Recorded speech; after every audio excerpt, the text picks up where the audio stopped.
بهشت من صحن مولا علی، بهشت من صحن مولا علی، طواف میکنم دور تو یا علی. بخون بهشت من صحن مولا علی، بهشت من صحن طواف میکنم،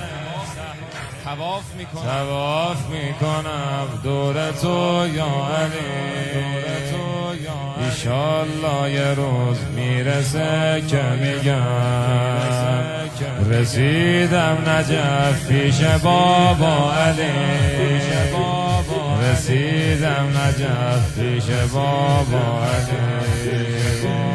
تسکین در دامون نجف، تسکین در دامون نجف، خونه بابامون نجف، آخر رویامون نجف، آخر رویامون نجف. یا علی مولا آقای من،